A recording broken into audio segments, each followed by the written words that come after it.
মোৰ চেনেলৰ নতুন এটা ভিডিঅ'লৈ তোমালোক সকলোকে স্বাগতম জনাইছোঁ। তো আজি আমি ক্লাছ 8ৰ 12 নম্বৰ চেপ্টাৰটোৰ প্ৰথম অনুশীলনী 12A ডিছকাছ কৰিম।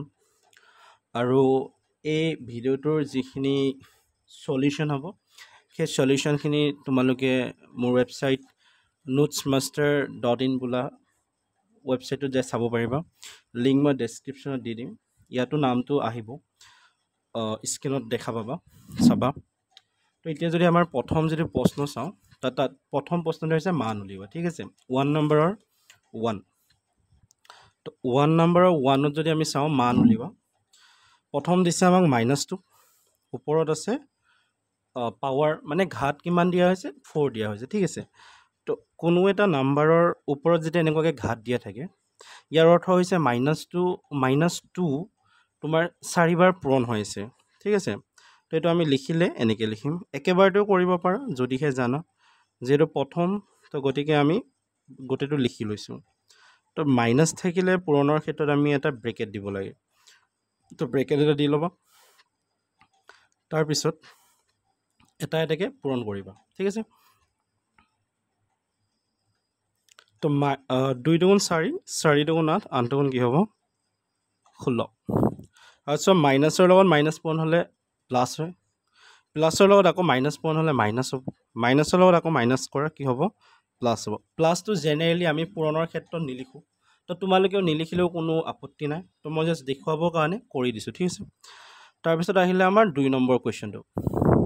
তো 2 নম্বৰ কুৱেশ্যনটোত যদি আমি চাওঁ, আমাৰ আছে -8 ওপৰত আছে স্কোৱাৰ। ঠিক আছে, তো স্কোৱাৰ মানে -8টো তোমালোকৰ কেইবাৰ পূৰণ হৈ আছে, 2 বাৰ পূৰণ হৈ আছে। তো সমান চিন দি আমি -8টো 2 বাৰ লিখি ল'ব। তো মাইনাছে প্লাছ হ'ব, 8 গুণ কি হ'ব 64 হ'ব। ঠিক আছে, তো এইটো হ'ল। তাৰপিছত আহিলে আমাৰ 3 নম্বৰ যিটো কুৱেশ্যন আছে, 3 নম্বৰ কুৱেশ্যনটো যদি চাওঁ -1/3 ওপৰত আছে ঘাত 4। তো বাৰে বাৰে লিখি নাথাকিলেও হ'ব, এতিয়াৰ পৰা আমি অকণমান ডাইৰেক্ট কৰিম। তো ইয়াত যদি চাওঁ, এটা কথা মনত ৰাখিবা, মাইনাছৰ ওপৰত যেতিয়া এনেকুৱাকৈ ঘাত থাকিব আৰু ঘাতটো যদি যুগ্ম সংখ্যা হয়, তো 4টো এটা যুগ্ম সংখ্যা মানে যিবোৰক 2ৰে বিভাজ্য হয়। ঠিক আছে, তো মাইনাছৰ ওপৰত যদি ঘাতটো তোমালোকৰ যুগ্ম সংখ্যা থাকে, তেতিয়াহ'লে তাৰ এনচাৰটো সদায় প্লাছত আহে। যেনে ইয়াত আমি কৰিছিলোঁ, মাইনাছৰ ওপৰত 4 আছিলে, তো 4 বাৰ পূৰণ কৰোঁতে এনচাৰটো প্লাছতে আহিছিলে। তো ইয়াৰো এনচাৰটো কি আহিব, প্লাছতে আহিব। আৰু 1টো নিজৰ লগতে কেইবাৰ পূৰণ হ'ব, 4 বাৰ পূৰণ হ'ব। 4 বাৰ পূৰণ হ'লে কি হ'ব, 1 হ'ব। আৰু 3টো নিজৰ লগত 4 বাৰ পূৰণ হ'ব। 3টো নিজৰ লগত যেতিয়া 4 বাৰ পূৰণ হ'ব, এনচাৰ হ'ব 81। কৰি চাব পৰা ছাইডত এনেকুৱাকৈ পাতি লৈ। তাৰপিছত আহিলে 4 নম্বৰ, -3/4 ওপৰত আহিব -2, তৃতীয় ব্ৰেকেট, তো ওপৰত আছে -1। তো ইয়াত যেতিয়া এনেকুৱা প্ৰশ্ন দেখিবা য'ত ঘাতৰ ওপৰত ঘাত আছে, অৰ্থাৎ ইয়াত যদি চোৱা, এইটো হ'ল -2 এটা ঘাত হয়, ইয়াৰ ওপৰতে আৰু এটা ঘাত আছে কি -1। তো দুটা ঘাত যেতিয়া এনেকুৱাকৈ থাকে, ঘাত আৰু নিজৰ মাজতে কি কৰি দিব লাগে, পূৰণ কৰি দিব লাগে। তো -2 আৰু -1 পূৰণ যেতিয়া হ'ব, তোমালোকৰ হৈ যাব +2, কাৰণ 2 × 2 আৰু মাইনাছে পূৰণ হ'লে কি হ'ব, প্লাছ হ'ব। তেতিয়া ইয়াৰ অৰ্থ হ'ল -2ৰ ওপৰত 2 আছে, অৰ্থাৎ -2 দুবাৰ পূৰণ হ'ব। আৰু অলপ আগতে কৈছোঁ যে মাইনাছৰ ওপৰত যদি ঘাতটো ধনাত্মক হয়, তাৰ এনচাৰটো সদায় প্লাছত আহে। তো 3 স্কোৱাৰ কৰিলে কি হ'ব 9, আৰু 4 স্কোৱাৰ কৰিলে হ'ব 16। তো আমাৰ 5 নম্বৰ প্ৰশ্নটো হ'ল এইটো -7/14 ওপৰত আছে ঘাত 0।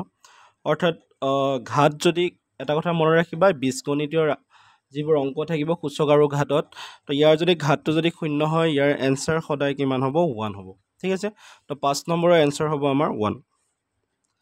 বাকী 6 নম্বৰত যদি আমি চাওঁ, 18 ব্ৰেকেট, ওপৰত আহিব -1, তলত আহিব 3, এনেকুৱা হ'ব ঠিক আছে তো এতিয়া যদি আমি ইয়াত চাওঁ